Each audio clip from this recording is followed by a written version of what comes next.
आज हमारे साथ में मातृशक्ति की टीम है। आइए उनसे जानते हैं कि जो आने वाला विधानसभा चुनाव है उसमें मातृशक्ति का किस प्रकार किस तरफ झुकाव है, जानते हैं उन्हें।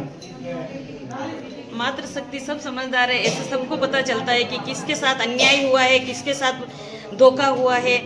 हर बार चंद्रभान सिंह जी अच्छे वोटों से जीत रहे थे। वो 2 बार विधायक रह चुके हैं, एक बार 10,000 वोटों से जीते और दोबारा जब उनके इलेक्शन आया तो जनता ने समझ लिया कि एक अच्छा रखवाला है हमारा, और उन्होंने तो जनता ने 25,000 वोटों से जिताया। जब तीसरी बार इलेक्शन आए तो जनता ने सबने सोच रखा था कि इस बार भी हमें विधायक चंद्रभान सिंह जी जैसा ही चाहिए, हमें कोई विधायक दूसरा नहीं चाहिए, क्योंकि उन्होंने जनता की सेवा की, जनता का काम किया और गरीब को गरीब, चाहे अमीर हो गरीब हो, सबको एक समान समझा और हर एक के सुख दुख में साथ दिया। तभी हजारों वोटों से चंद्रभान सिंह जी के जीतने के चांसेस बहुत अच्छे थे और उनकी जीत निश्चित थी। ये देखते हुए भी कुछ नेताओं ने, बड़े नेताओं ने अपनी दुष्टता के कारण उनका टिकट काट दिया। टिकट कटते ही वो अपने घर पे बैठे और बोला कि जो पार्टी को मंजूर है वो मुझे मंजूर है, मुझे इलेक्शन नहीं लड़ना, पार्टी का निर्णय मेरे सर आंखों पर है और मैं पार्टी से अलग कभी भी नहीं जा सकता हूं, क्योंकि पार्टी मेरी माँ है। यही सोचकर वो बैठ गए, लेकिन जनता को ये स्वीकार नहीं था।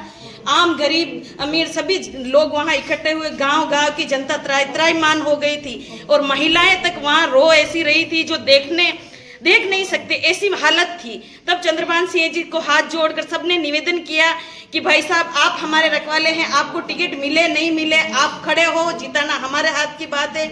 और यही जनता ने करके दिखाया।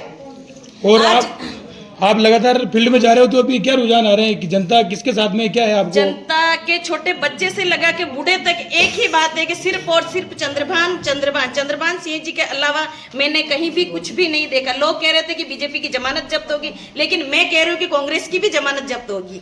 अच्छा, तो ऐसा तो नहीं है कि कुकर कहीं फेल हो जाएगा, ऐसा तो नहीं है? कुकर कहीं भी फेल नहीं हो सकता। मैं क्या बोलूं, एक छोटे बच्चे से लगा के बूढ़े जो कान से कम सुनते हैं या आंख से कम दिखता है, उनको भी पूछो तो वही यही बोलेंगे कि सिर्फ और सिर्फ कुकर का निशान जीतेगा, सिर्फ चंद्रभान सिंह जी वापस आएंगे और कोई नहीं है इनकी टक्कर में।